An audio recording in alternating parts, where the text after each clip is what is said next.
Россию ждут большие перемены. Такие, каких, пожалуй, не было за весь современный период существования нашего государства. В результате масштабных административных реформ Москва перестанет быть единственным центром притяжения, а вся страна будет поделена на 14 макрорегионов. Обо всем этом и не только расскажем в сегодняшнем выпуске. В сентябре в правительство будет внесен проект, согласно которому в России предлагается выделить 14 макрорегионов, в каждом из которых будет находиться как минимум один крупный центр экономического роста, а также объекты инфраструктуры, обеспечивающие выход территорий к международным рынкам или основным транспортным коридорам. Все это по замыслу должно обеспечить экономический рост и сглаживание неравенства регионов. Именно неравенство регионального развития стало основной причиной разработки реформ. Сегодня многие города и регионы слабо связаны между собой, авиационные перевозки завязаны на Москву, сохраняются огромные диспропорции в развитии территорий. По этой причине активное население глубинки стремится переехать в столицу или Санкт-Петербург, что приводит к новым проблемам: ухудшению экологии в мегаполисах, обескровливанию провинции, и все это еще больше закрепляет сложившееся неравенство. Замысел реформы заключается в том, чтобы создать как минимум 14 центров притяжения людей и капиталов в стране. Именно для этого и наметили контуры так называемых макрорегионов, каждый из которых будет специализироваться на каких-то определенных направлениях, будь то добыча полезных ископаемых, обрабатывающая промышленность, металлургия и так далее. Государственная поддержка будет оказываться исходя из нужд и специализации каждого конкретного макрорегиона. Причем наметили их так, чтобы обеспечить абсолютно всем равный доступ к транспортной инфраструктуре и снизить таким образом чрезмерную привязанность страны к Москве. К тому же, такое укрупнение позволит сократить количество чиновников и в целом повысить качество государственного управления. Примечательно, что подобная система действовала в СССР и даже в Российской империи. Продолжим рассказ сразу после краткой сводки новостей. В Нижегородской области открылось первое в России производство диметилового эфира стоимостью 650 миллионов рублей. При производстве применяются уникальные российские разработки, защищенные патентом.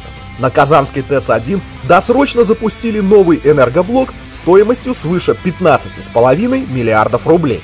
В Московской области запустили завод по производству автодомов. Новый завод по производству доломитового щебня стоимостью 500 миллионов рублей начал работу в Свердловской области. В Тверской области введен в эксплуатацию новый молочный завод стоимостью около 3 миллиардов рублей. В Самарской области открыт современный цех рафинации, дезодорации и фасовки масла с объемом инвестиций около 2 миллиардов рублей.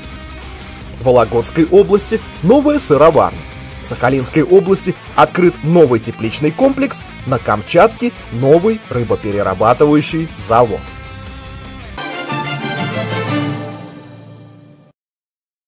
Еще Дмитрий Менделеев, который, помимо прочего, был и прекрасным экономистом, выделял в Российской империи 14 экономических краев. Эту же практику применяли и в Советском Союзе. Число экономических районов варьировалось в зависимости от задач пятилеток. Теперь нам нужно заново пересобрать регионы, исходя из потребностей уже современной экономики. В частности, стратегия предусматривает развитие населенных пунктов и морских портов вдоль Севморпути. Арктика будет иметь колоссальное значение и вскоре станет центром притяжения для граждан, так как именно за полярный круг смещаются проекты по добыче полезных ископаемых, в том числе ультрасовременных. И при этом льды продолжают отступать рекордными темпами. Стратегия пространственного развития хорошо сочетается и с запланированными вложениями в транспортную инфраструктуру, о которых мы рассказывали в последних выпусках. Задача не только в том, чтобы создать новые центры экономического роста, но и в том, чтобы связать страну новыми маршрутами так, чтобы сделать эти центры доступными для всех граждан страны. Так, чтобы Москва перестала быть самым привлекательным местом для жизни и работы в глазах соотечественников. И каждый мог выбрать себе регион по вкусу, не потеряв при этом ни в зарплате, ни в ожидаемом уровне комфорта городской среды. Конечно, задача стоит сверхамбициозно. По сути, речь идет о реколонизации наших же территорий. Это обязательно найдет отражение и в культуре. Новая романтика больших строек, доступных путешествий, новых надежд и возможностей полностью поменяет культурные запросы граждан. Однако реализация проекта неизбежно натолкнется как на сопротивление части региональных элит, так и на инертность бюрократического аппарата. И здесь верховной власти нужно будет проявить большую волю и решительность для того, чтобы реформировать систему, не уничтожив саму государственность. Это будет невозможно сделать без серьезного обновления кадрового состава, что в свою очередь обостряет вопрос поиска новых управленцев, который уже ведется, в частности, через проект «Лидеры России». И еще одним тормозом к реализации планов является коррупция. Поговорим об этом подробнее. Про коррупцию говорят обычно в связи с громкими преступлениями, а вот борьба с ней почти не привлекает внимания публики. Поэтому у отдельных граждан складывается впечатление, что никакой борьбы и не ведется. Однако государство без лишнего шума перемалывает коррупционеров. В производстве наших следователей находится более 131 тысячи уголовных дел по коррупции. Впрочем, сегодня, когда человек, впервые совершивший преступление небольшой или средней тяжести, возместил ущерб или иным образом загладил причиненный преступлением вред, он от уголовной ответственности освобождается. Таким образом, только в этом году удалось вернуть государству 35 миллиардов рублей. Еще на 18 миллиардов рублей наложен арест.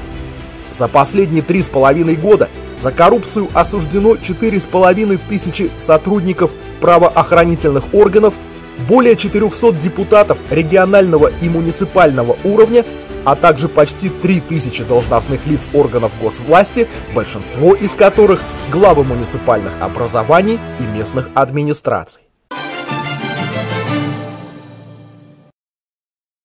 Все новости наших последних выпусков свидетельствуют об одном важном и положительном факте. В Россию возвращается стратегическое планирование. Конечно, в современных рыночных условиях у такого планирования есть свои границы. Но мы видим, что государство стало задавать четкие ориентиры, заниматься конструированием будущего страны. А уж то, насколько хорошим оно получится, зависит в том числе и от нас с вами. Сохраняйте здоровый оптимизм и не сидите без полезного дела. Тогда у нас точно все получится. Мы желаем вам доброй и бодрой недели. Ссылки на источники и текст выпуска ищите в описании ролика. Подписывайтесь на наш канал, смотрите нас по ТВ и обязательно поделитесь этим роликом с друзьями.